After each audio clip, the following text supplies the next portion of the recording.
특별히 어, 말씀을 전하면서 이 말씀이 이 말씀을 전하면서도 과연 내가 이 말씀대로 제대로 살고 있는가라는 부분에 대해서 어, 제 마음에 그런 마음이 들 때마다 설교자로 서는 것이 참으로 두려운 마음이 드는 것이 사실입니다.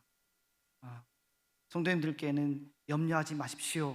염려할 것이 없습니다. 이렇게 말씀을 전하면서도 제가 시시로 때때로 염려하는 모습을 보면서 과연 내가 지금 설교하는 것이 맞는가 라는 생각이 듭니다.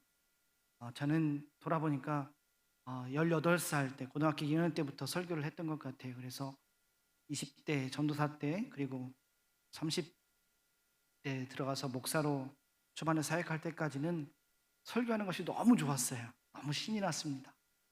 설교 더 안 시켜주나? 뭐 이런 그런 마음들이 막 들어서 설교 시켜주면 너무 좋아하고 너무 신나했던 모습들이 제 기억 속에 있습니다. 근데 그것이 참 돌아보면 얼마나 부끄러운 모습인지 생각하게 됩니다. 특별히 그 말씀을 열심히 전하면서도 그 말씀은 오직 듣는 이에게만 해당되어진다라는 생각들이 제 마음속에 자리 잡고 있어서 정작 그 말씀을 제 자신에게 적용시키지 못해서 가끔씩 말씀을 전하고 나면서도 제 마음속에 뜨끔뜨끔하게 찔려오는 것을 경험했던 적이 한두 번이 아닙니다. 특별히 이번에 고국에 와서 여러 차례 말씀을 전하는 기회가 있는데 너무너무 힘든 거예요.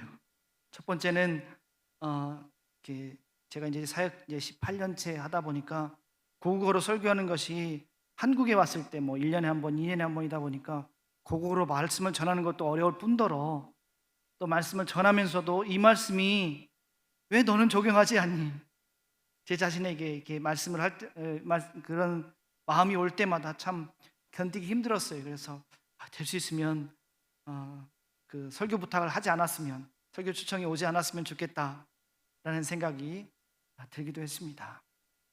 이것 때문에 굉장히 큰 갈등이 있었는데 이것을 놓고 오랫동안 기도하는 가운데 주님께서 근래 들어서 제 마음 가운데 이런 마음을 주셨어요. 너는 왜 네가 설교한다고 생각하느냐? 너는 단지 내가 전하는 말씀을 전하는 통로일 뿐이다. 그러면서 무슨 마음을 주셨냐면 너는 단지 스피커, 그죠? 말을 그 주님이 주시는 마음, 그 말씀을 전하는 사람이고 또 네가 가장 먼저 네 목소리를 듣는 사람이다. 물론 여러분도 마이크를 통해서 제 목소리를 들으시겠지만 저는 지금 여러분보다 조금 더 빨리 눈곱만큼 더 빨리 먼저 듣잖아요. 제가 하는 이야기를.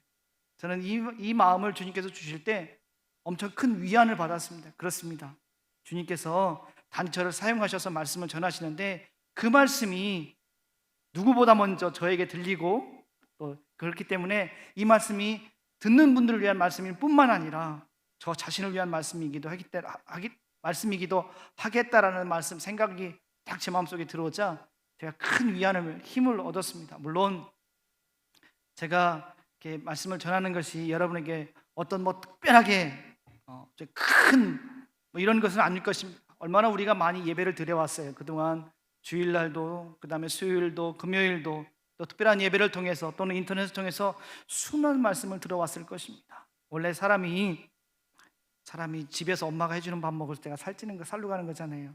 이렇게 우리 존경하는 정한영 목사님을 통해서 여러분께서 영적으로 큰 성숙을 이루시는 것처럼 제가 오늘 한 시간 또는 3, 40분 전하는 말씀을 통해서 여러분에게 뭐 특별한 어떤 큰 충격 있는 말씀이 여러분에게 전해질 거라고 저는 생각하지 않아요.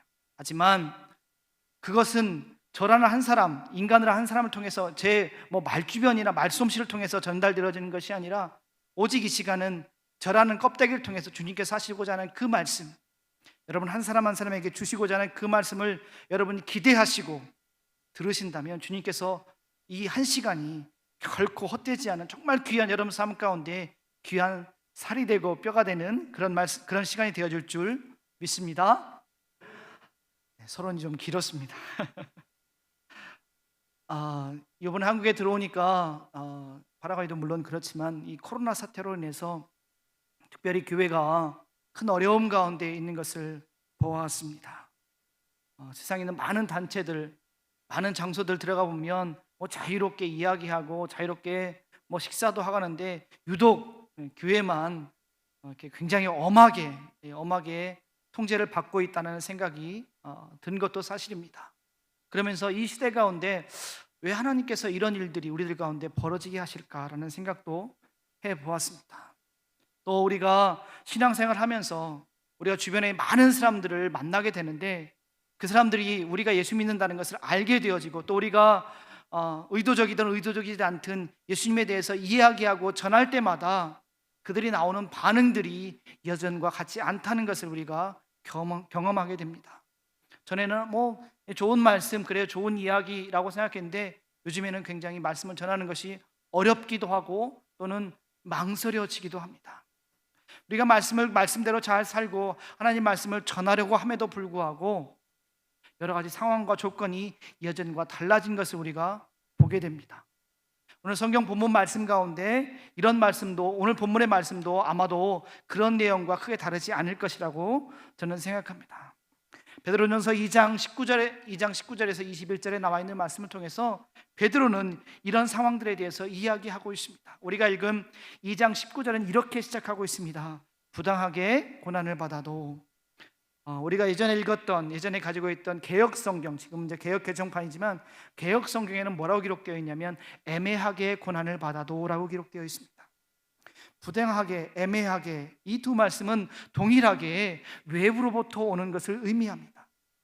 그것을 어떻게 할 수 있냐면 그 뒤에 나와 있는 죄가 있어 매를 맞고 라고 되어 있는 부분은 엄격하게 따지면 나로 인함부터, 나의 잘못이나 나의 실수나 나의 문제로부터 인한 고통들을 의미하게 됩니다. 그런데 19절에 나와 있는 부당하게, 애매하게, 이 말씀은 결코 나로 인한 것이 아니라 나의 잘못이나 나의 실수나 나의 문제로 인한 것이 아니라 외부로부터 오는 고난과 그 고난으로 인한 슬픔을 이야기하고 있습니다. 사람이요, 우리 인생 가운데 부당하다, 애매하다, 억울하다, 이것만큼 사람 견디기 힘든 게 어렵지요. 내가 잘못한 것, 그것이라면 그럴 수도 있겠지만 부당하게 우리에게 어려운 일이 생기고 그 어려움으로 인해서 고난까지 받고 그 고난으로 인해서 내 삶 가운데 슬픔이 채워진다는 것은 우리에겐 참으로 힘든 일입니다. 그런데 오늘 성경 말씀은 그 말씀 가운데 그럼에도 불구하고 우리가 그 슬픔과 그 고난과 그 어려움을 참으라라고 말씀하고 있습니다. 우리의 본성에 비추어 본다면 이 말씀은 참 견디기 어려운 말씀입니다. 우리가 친구랑 콩 한 쪽을 나눠도 내 거보다 친구 거가 조금 더 커 보이면 그것도 괜히 좀 마음이 그런데, 그게 아니라 그 정도를 뛰어넘어서 내가 정말 주님의 말씀대로 살고 주님의 뜻대로 행했음에도 불구하고 그로 인해서 부당하게 어려움이 생기고 고난이 생기고 그 고난을 뛰어넘어서 슬픔까지 내 삶 가운데 닥쳐온다면 우리의 본성상 그것을 다 용납하고 이해한다는 것이 어려울지언데 심지어 그것을 참으라라고 하는 말씀을 우리가 받아들이는 것은 쉽지 않은 말씀인 것이 분명합니다. 하지만 오늘 성경 본문은 그럼에도 불구하고 그것이 가능한 이유가 오늘 말씀 가운데 기록되어져 있는 것을 볼 수가 있습니다. 그것은 바로 하나님을 생각함으로 라고 되어 있습니다.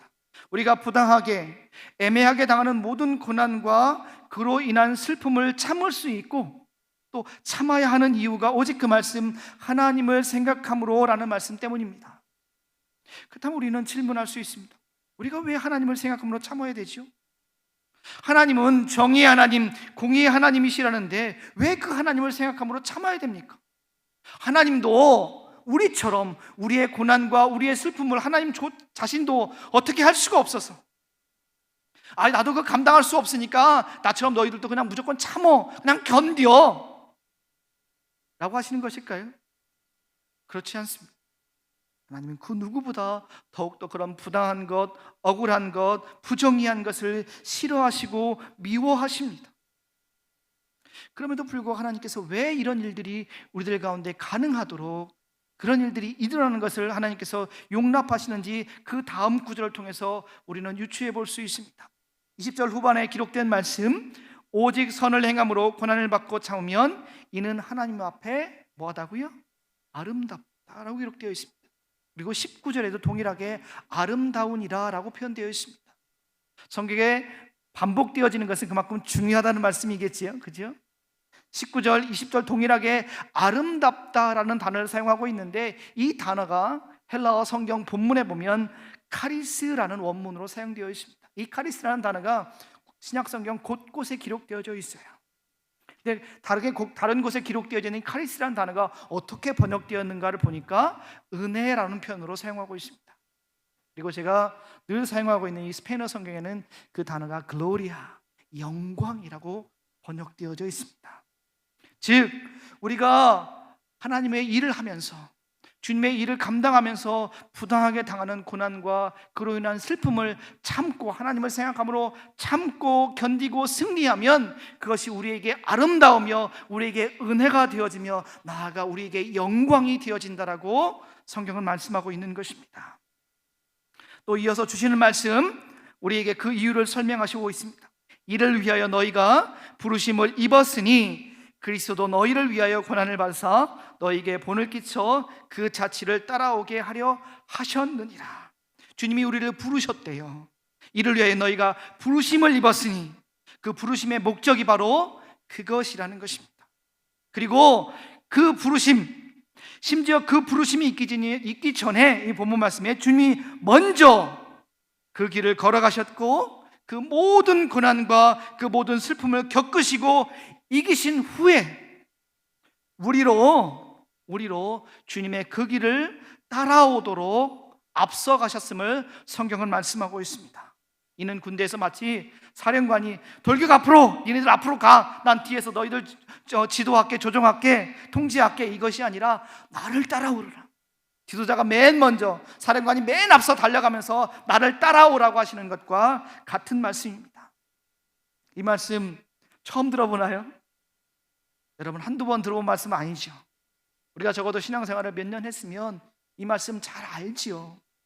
여러 번 들어봤고 또 이 말씀 들을 때마다 고개를 끄덕끄덕하면서 아예 그렇지, 그렇게 살아야지, 그래 그게 맞는 말씀이야 라고 우리가 마음을 먹고 있지만, 실제적으로 우리가 삶 가운데 그런 부당한 일이 생기고 고난이 생기고 억울한 일이 생기고 그래서 내 마음이 찢어질 것처럼 아플 때마다 이 말씀이 기억나지 않습니다. 이 말씀이 온데간데 기억나지 않고 여전히 그런 가운데 내가 힘들어하고 고통스러워하고 몸을 부들부들 떨 만큼 분노하는 이유가 무엇입니까? 그것은 여전히 내 안에 내가 살아있기 때문에 그렇습니다. 나의 시퍼런 자가 여전히 기세등등하게 나를 주장하고 나를 이끌어가고 내 소견대로, 내 성질머리대로 나를 밀어붙이기 때문에 그렇습니다. 그러다가 여기에 부딪히고 저기에 부딪히고 상처 입은 마음을 부둥켜 안고 주님께 나와 눈물을 쏟아냅니다.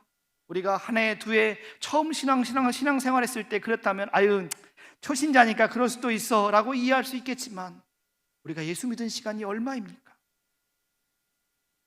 우리가 그 무수한 시간 동안 예수를 믿고 예수 믿는 사람이라고 살아왔음에도 불구하고 그런 상황 가운데 여전히 우리가 분노하고 절망하고 실망하는 것을 바라볼 때마다 우리는 우리 자신에 대해서 이렇게 생각합니다. 나는 안 되나 보다. 나는 안 되나 보다. 이 말씀은 나 같은 사람은 안 되고 정말 특별한 몇몇 사람, 정말 성자같이 사는 몇몇 사람들에게만 가능한 말씀, 나 같은 사람은 안 될 거야 라고 우리 자신을 포기하게 될 때도 있습니다. 하지만 오늘 성경 말씀은 이것이 우리에게 가능한 것을, 그 이유와 그 목적을 이어서 말씀하고 있습니다. 우리는 21절까지 읽었는데 22절부터 주님의 고난에 대한 말씀이 이어서 나오고 있습니다. 22절부터 제가 읽도록 하겠습니다. 그는 죄를 범하지 아니하시고 그 입에 거짓도 없으시며 욕을 당하시되 맞대어 욕하지 아니하시고 고난을 당하시되 위협하지 아니하시고 오직 공의로 심판하시는 이에게 부탁하시며 친히 나무에 달려. 여기까지 주님이 당하신 고난이 나오면서 그 고난 받으심의 이후의 대상이 나옵니다.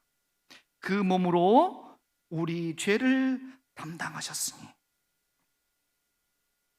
그리고 이어서 그 고난의 최종 목적, 주님이 그렇게 고난당하시고 그렇게 아파하시고 그리고 그 모든 것을 이기시고 우리로 그 길을 따라오게 하신 그 모든 고난의 최종 목적이 바로 이어서 이는 우리로 죄에 대하여 죽고 의에 대하여 살게 하려 하십니다. 아멘. 아멘입니까? 네, 아멘입니다. 주님의 고난과 슬픔, 또 그것을 참으심의 최종 목적이 바로 우리로 하여금, 저와 여러분으로 하여금 죄에 대하여 죽고 의에 대하여 살게 하시기 때문이라고 말씀하고 있는 것입니다. 여러분, 죽음이라는 것은 모든 것의 단절을 의미합니다. 죽어버리면 더 이상 아무것도 느낄 수 없기 때문에 분노도 슬픔도 죽음에게는 아무런 영향력을 끼칠 수가 없습니다. 제가 사역하고 있는 파라과이는 공동묘지가 한국과 다른 모습입니다.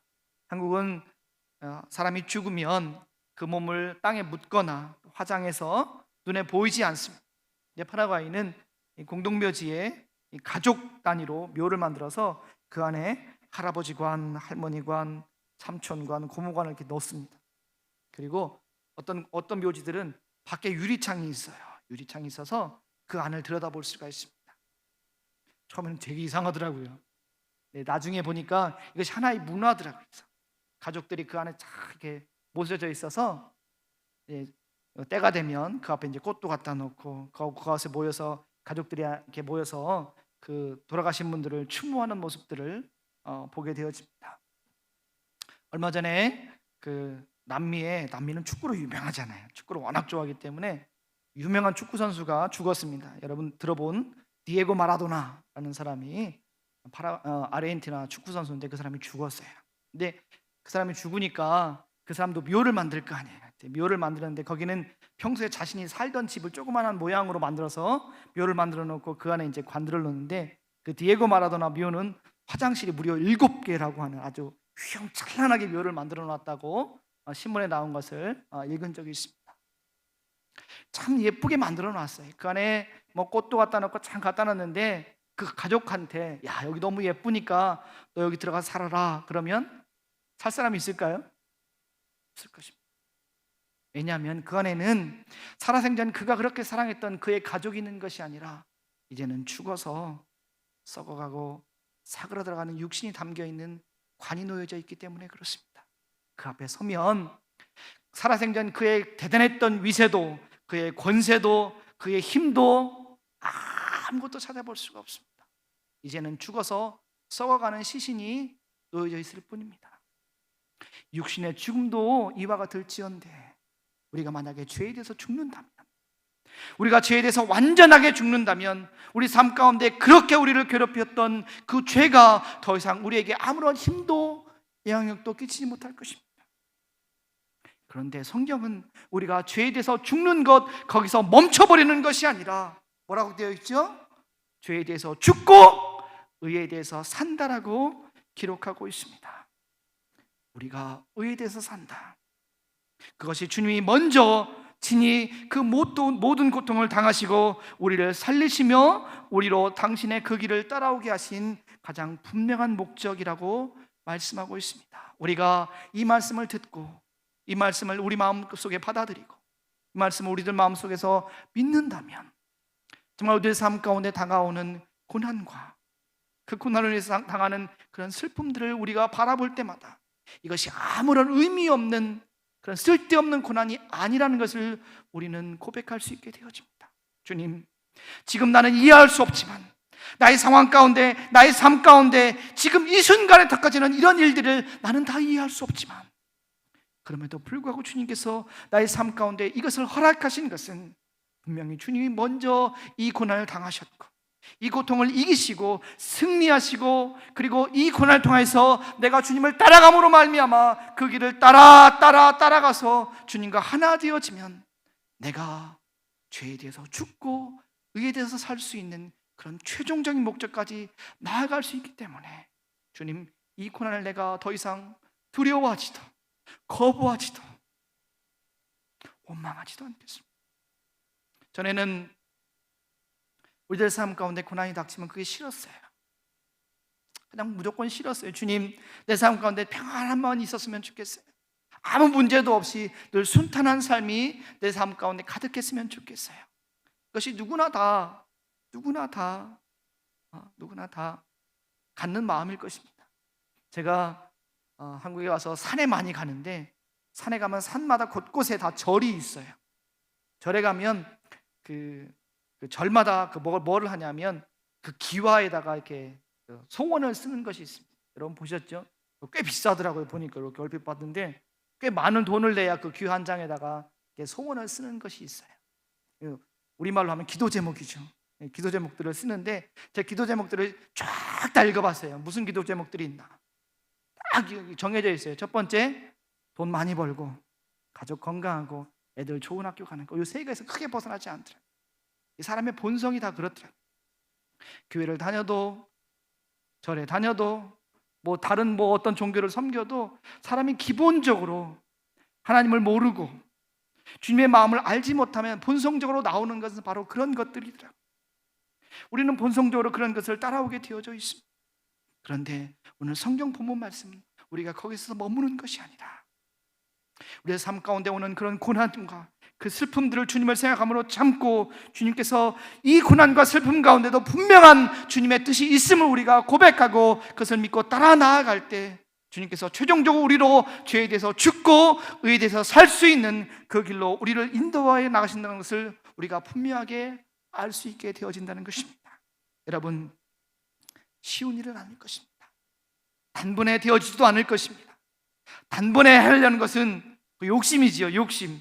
주님, 나에게 인내를 주옵소서. 지금 당장 주옵소서. 우리 그렇게 기도하잖아요. 지금 당장. 인내를 달라는 그 기도조차도 지금 당장. 우리는 단 한 번에 되어지는 것은 없을 것입니다. 매 순간순간 단련하고 연단하고 훈련하고 또 훈련하여서 나의 삶의 발자국을 주님의 삶의 발자국에 맞추고 나의 삶의 시선을 주님께 맞추고 한 걸음 나아갔을 때 더 이상 나와 주님을 떼어놓을 수 없는 그 깊은 단계로 나아갈 때까지 우리는 매 순간순간 주님을 바라보고 주님께 나아가고 또 나아가야 될 줄 믿습니다. 왜 그렇게 해야 되죠? 왜 이렇게 힘들게 해야 되죠? 왜 이렇게 지루하게 해야 되죠? 저도 알고 여러분도 알다시피 우리는 그런 존재들이기 때문에 그렇습니다. 우리가 단 한순간만 내 마음 가운데 주님을 놓쳐도, 내 마음 가운데 한눈을 팔아도 정말 말도 안 되는 생각들이 내 마음속에 들어와서 마치 내 마음속을 막 운동장처럼 뛰어다니면서 나를 그냥 온통 막 휘어잡고 나를 그 모습으로 끌고 가고 있기 때문에 그렇습니다.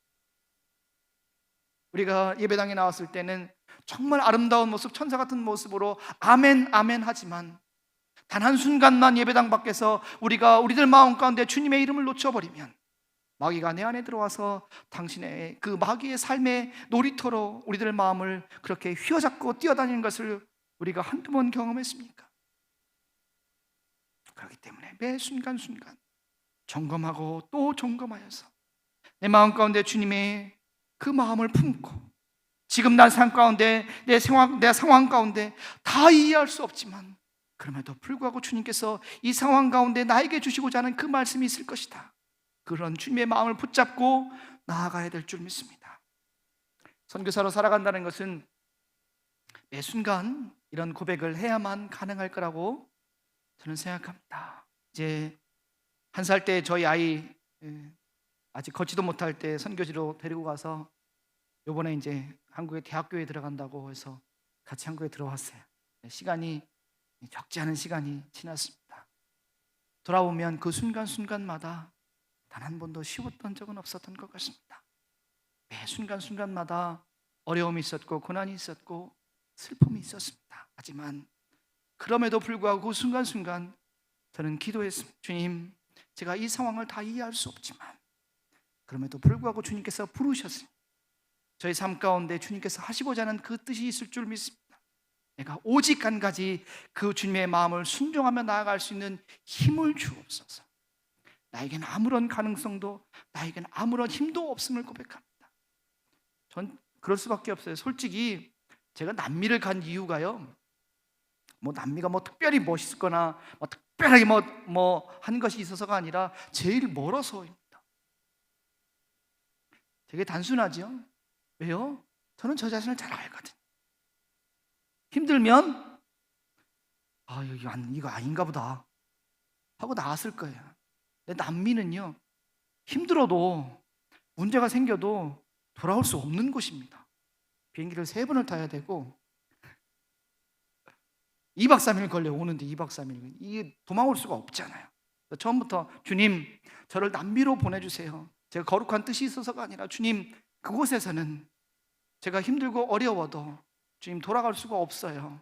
저는 오직 주님만 바라볼 수밖에 없는 곳으로 보내주세요. 참 단순한 이유였지만 주님께서 그런 기도는 또 잘 들으시잖아요. 들으셔서 저를 보내셔서 지금까지 보내었습니다. 저희 아이 어렸을 때 원주민 마을에 살 때 이제 거기는 더운 지역이다 보니까 벌레들이 많습니다. 커다란 벌레들이 많은데 그 벌레들이 아이들은 살이 부들부들하니까 어른들보다 아이들한테 먼저 이렇게 쿡 찔러가지고 거기다가 몸에다가 알을 낳습니다. 벌레들이 사람 몸에다 알을 낳는데 주로 이제 손톱 옆에 발톱 옆에 이렇게 보들보들한 데다가 알을 콕 나누면 이렇게 알이 이렇게 꼬맣게 일어나가지고 부화되기 전에 이걸 빨리 파내야 됩니다. 이제 엄마나 아빠는 한 사람은 잘 때 누르고 한 사람은 이제 바늘로 파내는 겁니다. 이게 사람이 손끝 발끝이 아프잖아요. 애기니까 얼마나 더 섬세하겠어요. 그러니까 애가 아파가지고 깨가지고 놀래서 막 웁니다. 그 모습을 보면서 좀 마음이 좀 쉽지가 않더라고요. 주님, 엄마나 아빠는 사명감 가지고 왔지만 이 애는 자기가 선택해서 온 게 아니잖아요. 그냥 엄마 아빠 따라서 온 것뿐이잖아요. 주님, 이곳에서 이 아이를 어떻게 키워야 될까? 이곳은 병원도 없고 뭐 하나 살아가려면 1시간이나 나가야 하는 그런 곳에서 살았는데 주님, 이 아이를 제가 키울 수 있는 능력이 제 가운데는 없어요. 근데 주님께서 이곳에 부르셨으니 주님의 뜻이 있을 줄 믿습니다. 이곳에 부르신 그 부르심에 순종하였으니 주님이 이 아이를 키워주옵소서. 주님께서 그 기도를 받으셨고요, 마치 주님의 백신을 그 아이에게 놓은 것처럼 그곳에서부터 지금까지 아프지 않고 잘 자라왔고 잘 공부할 수 있도록 주님께서 이끌어 주셨습니다. 또 새로운 전도지, 새로운 미전도 지역들을 다니다 보면 그 지역에 행실이 좋지 않은 청년들이 꼭 있습니다. 한국에도 옛날에 그런 청년들 많았잖아요. 그럼 그 청년들이 이제 동양 사람 온 거 보고, 실제로 동양 사람 본 것은 처음입니다. 텔레비전에서는 제키 찬을 봤는데 실제로 동양 사람은 처음 본 거예요. 동양 사람 보면 신기하면서 또 무슨 생각이냐면 동양 사람들은 돈이 많다 이런 생각들이 박혀져 있어요. 그래서 동네 청년들이 이제 총을 가지고 옵니다. 총을 갖고 이제 머리에다 총을 딱 옆에다 겨누죠. 그 서늘한 느낌 여러분은 겪지 않기를 주님의 이름으로 축복합니다. 평생 겪지 말아야 할 것 중에 하나입니다. 이 서늘한 느낌이 딱 들어오면, 평소에 제가 워낙 겁이 많았던 사람입니다. 어렸을 때 저희 어머니가 저를 병원 데려갔다가 의사 선생님한테 혼나고 병원에서 쫓겨난 적도 여러 번 있었어요. 애가 너무 극성맞다고, 너무 겁이 많아가지고 주사 안 맞는다고 울어가지고 의사 선생님이 주사 놓는 걸 포기하고 엄마한테 혼내서 돌려보낸 적도 있었어요. 제가 그렇게 겁이 많은 사람이었습니다. 옆에다 총을 딱 겨누고 있으면 이 손가락만 까딱하면 죽는 거 아니에요. 되게 겁나는 상황 아니에요, 그죠? 그런데 주님께서 그때 제 마음 가운데 기도하게 하시고, 기도하는 가운데 주님께서 부르셔서 이곳 가운데 왔습니다. 그런데 여기서 끝내시렵니까? 그러나 주님, 저는 지금 다 알 수 없지만 그럼에도 불구하고 주님께서 이곳 가운데 하시고자 하는 일들이 있을 줄 믿습니다. 주님, 그 일을 이루어 주옵소서. 그러면 제 마음 가운데 알 수 없는 평안함이 돌아옵니다. 쫙 충만함이 채워져요. 이건 절대로 저로부터 나올 수 있는 감정이 아닙니다. 평안한 마음을 주시고 그 평안한 마음을 그들에게 설명을 하죠. 나는 선교사고 목사고 그리고 이 마을 가운데 복음을 전하러 왔습니다. 하나님 말씀을 전하러 왔습니다. 그러면 주님께서 그들의 마음을 만지셔서 그들이 미안합니다. 총을 거두고 그리고 마을로 들어가서 사람들한테 다 설명해 줘요. 왜 저쪽 어디서 왔는데 뭐 우리 마을에 복음을 하나님 말씀을 전하러 왔대. 이 마을을 이렇게 다 얘기해 줍니다. 스스로 전도가 다 되죠. 그리고 항상 전도 집회 나가면 그 전도 집회를 방해하는 세력들이 꼭 그런 동네 불량한 청년들인데 자기들이 먼저 이렇게 다 정리를 해줍니다. 그러면 아주 평안하게 그곳에서 복음을 전할 수 있는 그런 상황이 형성되기도 합니다. 그리고 저희가 새로운 지역에 들어가면 그 지역에 이제 사람들이 마음의 문을 열 수 있는 복음의 접촉점이 필요한데, 많은 경우가 그 지역의 환자를 고치는 경우가 많습니다.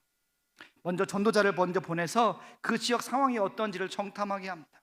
그 지역에 누가 있고 어떤 사람이 아프고 어떤 기도가 필요하다 그러고 먼저 가서 쭉 다 훑어보고 우리 전도팀들을 그 집으로 데리고 갑니다. 데리고 가서 딱 보면 그 집에 이제 환자가 있을 거 아니에요. 환자가 있는데 참 기가 막히죠. 환자가 이제 오늘 내일 하시는 분들입니다. 오늘 소천하셔도 오케이, 내일 소천하셔도 오케이 할 사람이 누워 있어요. 아니 좀 감기 환자 정도 되면 이거 해볼 만한데 하고 그냥 팔 한번 걷어붙일까 한데 이걸 기도해도 이거 나을까? 이거 기도하다가 죽는 거 아니야? 뭐 이런 싶을 정도로 그런 분이 누워 있기 때문에 이 하나님도 원망스럽고 하나님 왜 이런 데를 보내셨어요? 좀 웬만한 사람을 좀 해야지. 그리고 전도자도 원망스러워요. 이 사람은 왜 이런 데를 보냈어? 데리고 가려면 좀 가능성 있어 보이는 사람한테 데리고 와야지. 이제 뭐 죽을 사람한테 보내놓으니까 그걸 데리고 오니까 원망스럽기도 하고 이제 안 될 것 같아. 돌아서려고 딱 보면 우리 같이 간 전도팀들은 눈빛이 다 어떨까요? 우리가 기도하면 이 사람은 나을 거야. 다 무릎을 꿇는 거예요. 그럼 선교사 혼자서 야, 안 될 것 같아. 다 갑시다. 철수. 이렇게 할 수가 없잖아요. 같이 무릎을 꿇는 거예요. 같이 무릎을 꿇고 기도합니다. 주님, 저에게는 이 사람을 고칠 수 있는 능력도 가능성도 없음을 고백합니다. 주님, 저에게는 이 사람을 고칠 수 있는 능력과 믿음이 없어요. 그러나 주님, 이 사람을 통해서 이 지역사회에 주님이 하시고자 하는 일들이 있을 줄 믿습니다. 주님, 그 일을 일으켜 주옵소서. 많은 곳에 전도 집회를 나가려고 준비하다 보면 제일 중요한 것은 날씨입니다. 파라과이는 땅에 돌이 없기 때문에 비가 오면 땅이 뻘이 됩니다. 이 황토길이 푹푹 빠져가지고 들어갈 수도 없고 나올 수도 없습니다. 여기 계신 분 중에 경험하신 분이 한 분 계시는 것 같아요. 고개를 끄덕끄덕 하시는데 그런 길들입니다. 그렇기 때문에 전도 집회를 들어갈 때 제일 중요한 것은 날씨입니다. 그래서 만약에 날씨가 안 좋으면 들어갈 수도 없고요. 만약에 들어가서 날씨가 안 좋으면 나올 수도 없습니다. 그래서 전도 집회 들어가기 전에 날씨가 어떤지를 항상 민감하게 봅니다. 그런데 어떤 전도 집회는 분명히 날씨가 안 좋음에도 불구하고 주님께서 마음을 주실 때가 있어요. 강력하게 들어가야 된다. 막 바람이 막 불고, 거기는 산이 없기 때문에 바람 불고 번개 치면 100% 비가 오거든. 막 바람 불고 번개가 치는데 주님 마음 가운데 들어가야 된다는 마음을 자꾸 주시는 거예요. 우리 전도팀들에게 다 모아놓고 준비 다 해놓고 모아놓고 야, 우리 들어갈까 말까? 라고 얘기 꺼내려고 하는데 이 사람들은 다 들어가자는 거예요. 이 사람들은 저보다 날씨를 더 많이 잘 알잖아요. 이 사람들은 평생 거기서 나고 자란 사람들이기 때문에 하늘만 보면 비가 올지 안 올지를 아는 사람들이에요. 그런데 그 사람들이 하는 말이 목사님, 선교사님, 우리가 기도하는데 주님께서 이곳에 들어가라고 말씀을 주시는데, 마음을 주시는데 아멘하고 들어가야 됩니다. 참 선교사가 믿음이 없지요. 투덜투덜거리면서 따라 들어갑니다. 제가 운전하면서도 투덜투덜거리면서 들어가요. 뒤에 있는 사람들, 앉아있는 사람들은 찬송가 부르면서 신나서 들어가죠. 남의 속도 모르고. 그런데 참 놀라운 것은 전도 집회 여는데요, 옆에서 폭우가 쏟아지고 번개가 쏟아지는데 우리가 예배하던 그곳만 하늘이 동그랗게 열려서 별을 보게 하십니다. 다 설명할 수가 없지요. 풍토병에 걸려서 몇 번 사경을 헤맨 적이 있었습니다. 그리고 일사병으로 쓰러져서 병원에 입원한 적도 있었습니다. 그때마다 주님께 기도하기를, 주님, 여기서 제 생명을 거두어 가시겠습니까? 그러나 주님, 저는 다 이해할 수 없지만 그럼에도 불구하고 이 일을 통하여서도, 죽어가고 있는 그 일을 통하여서도 주님께서 하시고자 하는 말씀이 있을 줄 믿습니다. 그 일을 이루어 주옵소서. 주님께서 그렇게 저를 일으키셨고요, 그런 저의 모습을 바라보면서 많은 성도들이 이런 생각을 했었습니다. 저 선교사는 분명히 깨어나면, 살아나면 자기네 나라로 돌아갈 거야. 왜? 자기네 나라에 있으면 겪지도 않아도 될 것을 이곳까지 와서 겪었으니 이제는 아주 진절머리가 나서 돌아갈 거야. 그러나 저는 주님께서 일으키신 그 자리에서 다시 그들과 함께 살기 위해서 남아있는 것을 보면서 그들의 마음이 녹기시고, 원주민 마을에 처음에 들어갔을 때 원주민 마을은 백인 선교사가 들어갈 수가 없습니다. 물론 들어가는 것이 금지되어 있는 것은 아니지만 백인 선교사가 들어가면 원주민들은 다 숨어버려요. 숲속으로 다 숨어버려요. 왜냐하면 여러분 영화 미션에 보신 분들은 아시겠지만 백인들은 그들의 조상을 죽인 사람들입니다. 그렇기 때문에 그 땅의 원래 주인이었던 원주민들은 백인을 극도로 싫어합니다. 그런데 저는 이렇게 생겼잖아요. 원주민처럼 생겼잖아요. 이게 눈 찢어지고 얼굴 까맣고 그러니까 받아줍니다. 받아주지만 처음에 들어가서 보았을 때 그곳에서 예배할 수 있는 상황이 아니었습니다. 주님께 기도하길, 주님, 이곳 가운데 복음의 문을 열 수 있는 좀 길을 열어주십시오. 눈을 열어주십시오. 아이들 몸에 상처가 있는 것을 보게 하시고 그 아이들 몸에 있는 상처를 닦아내고 고름을 짜내고 약을 먹이고 이렇게 이것을 1년 동안 했습니다. 매주 토요일마다 가서 5시간씩 앉아서 고름을 짜면서 1년쯤 되니까 제 마음 가운데 이런 기도가 터져나오기 시작했습니다. 주님, 이것은 시간 낭비입니다. 주님, 지난 1년 동안 매주마다 5시간씩 이곳에 와서 한 것이라고는 고름 짜낸 것밖에 없어요. 이 시간에 만약에 현지인 마을에 들어가서 복음을 전했으면 얼마나 많은 사람들이 복음을 받아들이고 당신께로 돌아왔겠습니까? 주님, 이제 그만 들어가겠습니다 라고 기도하는데 주님께서 침묵하십니다. 주님께서 침묵하신 이유가 뭐죠? 무슨 말씀이죠? 그거는 들어가라? 들어가지 말라? 들어가라는 겁니다. 주님, 저 안 들어가겠어요 라고 기도하는데 주님께서 침묵하신 것은 들어가라라는 겁니다. 네, 알겠습니다 주님. 저는 다 이해할 수 없지만 주님께서 가라고 하시니 들어가겠습니다. 들어간 그 주간에 그 마을에 있는 원로들이 모여서 저희를 찾아왔습니다. 우리는 지난 1년간 당신을 지켜보았습니다. 그리고 우리는 당신이 우리에게 필요한 사람인 것을 알았습니다. 그리고 우리는 당신이 뭐 하는 사람인지도 알아보았고 당신이 뭘 원하는지 알게 되었습니다. 뭘 원하는 것 같아요? 당신이 이곳에서 예배하고 싶지요? 예, 저는 이곳에서 예배하고 싶습니다. 하지만 당신도 알다시피 이곳에서는 당신들의 말이 법이기 때문에 나는 기다려왔습니다. 그들이 그렇습니다. 우리는 당신과 함께 예배하기를 원합니다. 우리는 당신이 하는 말을 듣기를 원합니다. 그곳에 첫 번째 원주민 교회가 세워졌고요. 그리고 그 원주민 교회가 그 교회 사면 가운데 앞면만 남기고 다 트고 마을 전체가 다 예수님을 영접하게 되어지고, 그리고 저희가 지금까지 세운 189개 교회 가운데 3분의 1이 이 교회로부터 시작되었습니다. 원주민 선교가 이 교회로부터 시작되어서 지금 많은 교회들이, 원주민 교회들이, 원주민 공동체들이 주님을 영접하기 시작했습니다. 제가 전에 한번 말씀드린 것처럼 선교센터에 저희가 나무를 한번 심었던 적이 있었습니다. 한 3만 평 되는 땅에다 나무 만구를 심었어요. 만구루 나무 7년 정도 자라면 아주 굉장히 잘 자라는 나무인데 7년 정도 자라면 이것을 잘라서 목재로 사용할 수가 있습니다. 그러면 100개 교회를 세울 수 있는 목재와 재정이 충당이 되어집니다. 나무가 잘 자랐어요. 한 1년 정도 자랐는데 동네 사람들이 불을 내서 2번이나 나무를 다 태워먹은 적이 있습니다. 저는 처음에 불이 넘어와서 탄 줄 알았는데 알고 봤더니 고의로 불을 낸 거예요. 무슨 이유인지 모르겠지만 너무 화가 나더라고요. 저녁에 기도하는데 기도가 막 안 나와요. 근데 주님께서 너무 강권적으로 제 마음 가운데 용서하라는 마음을 주셨어요. 제가 아니요 그러면 또 누르고, 아니요 또 누르고, 아니요 또 누르고, 주님이 제 변명을 듣기도 전에 계속해서 제 마음 가운데 용서라는 마음을 너무 강력하게 주셔서 네, 알겠습니다 주님. 우리 사역자들을 불러놓고 가서 전달하십시오. 선교사가 여러분들을 무조건적으로 용서하기로 했습니다.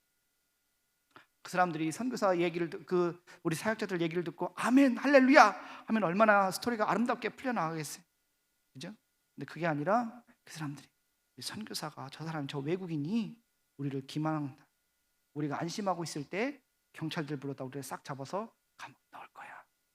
선교사는 혼자고 우리는 여럿이니 저 선교사만 없어지면 사건은 자연스럽게 덮일 거다.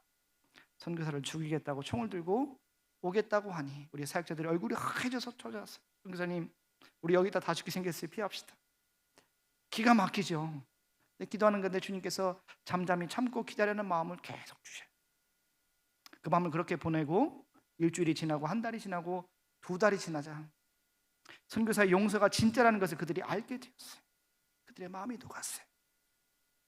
어느 지역이든 복음이 쉽게 들어가는 지역도 있지만 복음이 완강하게 거부되어지는 지역, 바로 그곳 가운데 한 곳이었던 그곳에 그렇게 그들의 마음이 녹아지게 되고 그곳 가운데 예배 공동체가 형성되어지고, 그리고 그 예배 공동체를 담당하는 사역자가 저를 죽이겠다고 총 들고 왔던 그 사람 중에 한 사람의 사역자가 되었습니다. 수많은 사역자들이 저와 함께 사역하고 있는데, 특별히 그 사역자는 더 열심히, 누구보다 더 열심히 사역하는 모습을 보게 하십니다. 이 일뿐만이 아니라 수많은 일들이 사역하는 가운데 있었습니다. 그 모든 일 하나하나, 그 모든 일 하나하나마다 주님께서 저로 하여금 그럼에도 불구하고라는 고백을 받으셨습니다. 주님, 이 상황을 다 이해할 수가 없어요. 왜 이런 일들이 일어나는지 저는 다 감당할 수가 없어요. 주님, 그렇지만 그럼에도 불구하고 주님께서 이 일 가운데 주님께서 하시고자 하는 말씀이 있을 줄 믿어요. 주님, 내가 오직 한 가지 원하는 것은 이 일을, 그 주님의 마음을 이해하고 순종할 수 있는 힘을 주옵소서. 여러분, 이 말씀이 우리들 가운데 필요합니다. 그냥 여러 가지 말씀 가운데 하나가 아니라 우리의 삶 가운데 꼭 필요한 말씀, 꼭 필요한 말씀을 우리가 기억해야 될 줄 믿습니다. 왜냐하면 바로 이것을 통해서 우리가 죄에 대해서 죽고 의에 대해서 살 수 있는 길이기 때문에 그렇습니다. 우리는 지난 한 해, 그리고 아직도 끝나지 않은 이 코로나라고 하는 거대한 장벽 앞에 서 있습니다. 우리는 이해할 수 없습니다. 다 설명할 수도 없습니다. 도대체 이 일이 왜 우리들 가운데 일어났는지 알 수 없어 답답한 마음을 품고 있습니다. 하지만 시간이 지나고 나서, 먼 시간이 지나고 나서 이 코로나가 종식된 그 시점이 되었을 때 우리는 분명하게 알 수 있게 될 것입니다. 바로 이때, 지금 이때, 코로나가 창궐하고 있는 지금 이때 이 일을 통해서 주님께서 우리에게 무슨 말씀을 하시고자 하셨고, 이 일을 통해서 주님께서 우리가 무엇을 하시기를 원하셨구나라는 것을 먼 시간이 지나고 나서는 분명하게 알 수 있을 것입니다. 하지만 지금 우리는 그것을 알지 못해 답답해하고 있습니다. 바로 이때 우리는 분명하게 둘로 나누어질 것입니다. 한 부류는 이 코로나를 이해할 수 없어서 짜증나고 답답하고 화가 나고 우라통이 차오르고 주님 앞에 항의하고 원망하고 좌절하고 쓰러져 앉아있을 사람이 있는가 합니다.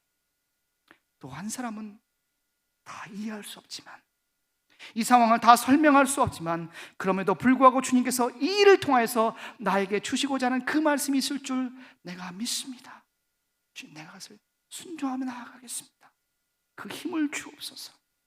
똑같은 상황이지만 이 상황을 바라보는 눈은 이렇게 다를 것이고 그 결과는 너무나도 다를 것입니다. 파라과이에 제가 아주 좋아하는 과일이 있습니다. 여러분도 뷔페집에 가면 드실 수 있는 과일인데요, 가운데 똑 자르면 가운데 개구리알처럼 생겨있는 것이 들어있는 패션 프루트 아시죠? 거의 저희 지역에서는 그것을 무르꾸자라고 부르는데, 이 과일을 제가 특별히 좋아합니다. 이 과일은 나무에서 열리는 것이 아니라 호박처럼 덩쿨에서 열립니다. 그래서 처음에 싹이 나면 그 덩쿨이 자라 올라올 수 있도록 나뭇가지를 세워주거나 아니면 줄을 이렇게 매달아 줍니다. 그러면 이제 이 덩쿨이 조금 자라다가 순이 하나, 실 같은 순이 하나 쑥 올라옵니다. 이 순이 처음에 막 이제 찾아요. 뭘 잡을 걸 찾다가 잡을 게 딱 닿으면 이것을 감아 올라갑니다. 아주 꼼꼼하게 감아 올라가요. 촘촘하게 감아 올라다가 어느 한 순간 딱 멈춥니다. 딱 멈추고 그때부터는 또 반대로 이렇게 감아 올라갑니다. 기가 막히게 올라가요. 저는 그걸 보면서 그랬어요. 왜 저렇게 저럴까? 봤더니 한 방향으로만 감아 올라가면 누가 잡아 당기거나 어떤 물리적인 힘이 충격이 가해지면 이게 풀려져 버립니다. 그런데 감아 올라가다 어느 순간 반대로 감아 올라가면 잡아 당기면 끊어지면 끊어질지언정 풀리지는 않는 것을 보았습니다. 저는 이것을 보면서 마치 지금의 시대와 같구나. 우리는 늘 한 방향으로 살아왔습니다. 늘 똑같은 삶의 모습으로, 똑같은 삶의 패턴으로 살아왔습니다. 그런데 어느 날 갑자기 주님께서 우리로 하여금 이 코로나라는 시국을 통해서 우리의 삶의 방향이 한 번도 경험해 보지 못한 방향으로 이렇게 진행되어지고 있습니다. 걱정스럽지요. 염려스럽지요. 이거 제대로 되고 있는 거 맞나? 이거 잘못되는 거 아니야? 라고 염려하고 걱정할 수 있을 것입니다. 그러나 저는 이것이 마치 이 단단하게 잡아 올라가는 것처럼 우리의 삶을 더욱더 단단하게 주님께 메어가고 있는 것이라고 저는 믿습니다. 여러분 어떻습니까? 제가 요 올라서 보니까 여러분 얼굴들이 다 평안하고 아름답고 예뻐 보입니다. 하지만 여러분의 삶의 모습 가운데는 얼마나 많은 고통과 고난과 슬픔과 어려움들이 있습니까? 저는 다 알 수 없지만 주님께서 아실 줄 믿습니다. 그렇다면 우리는 지금 이 시대에 어떻게 해야 됩니까? 나의 고통 앞에, 나의 문제 앞에 그냥 좌절하거나 원망하거나 짜증내거나 분통 터져 그렇게 할 수도 있지요. 하지만 주님께서 원하시는 것은 더욱더 주님께 단단하게 메어져 가는 것처럼 이 상황 가운데 내가 다 이해할 수 없지만 그럼에도 불구하고 주님께서 이 상황 가운데 나에게 주시고자 하는 그 말씀, 그들을 내가 발견하고 순종할 수. 그래서 나는 더 이상 죄에 매여 있는 사람이 아니라, 죄에 끌려다니는 사람이 아니라, 죄의 운동장이 아니라 죄에 대해서는 완전히 죽고 의에 대해서 살 수 있는 사람으로 살기를 원합니다. 이런 고백이 저 여러분 가운데 충만하시기를 주님의 이름으로 축복합니다. 우리 함께 기도하기를 원합니다. 우리 함께 기도하실 때 주님, 그렇습니다. 주님, 나의 삶 가운데 시시로 때때로 당하는 이런 고난과 어려움 가운데 내가 좌절하거나 절망하거나 낙심하고 주저앉는 것이 아니라, 그럼에도 불구하고 주님께서 이 상황 가운데 하시고자 하는 말씀이 있을 줄 믿습니다. 하시고자 하는 뜻이 있을 줄 믿습니다. 나는 비록 그것을 다 알지 못하지만 주님 것을 발견할 수 있는 믿음의 눈을 허락하여 주옵소서. 주님이 가시고자 하는 그 길을 내가 따라갈 수 있는 믿음의 능력을 주옵소서. 주님이 나에게 주시는 그 말씀을 순종할 수 있는 믿음의 능력을 주옵소서. 이 시간 함께 기도할 때 그 능력, 주님의 그 능력 나에게 충분하게 채워 주옵소서. 함께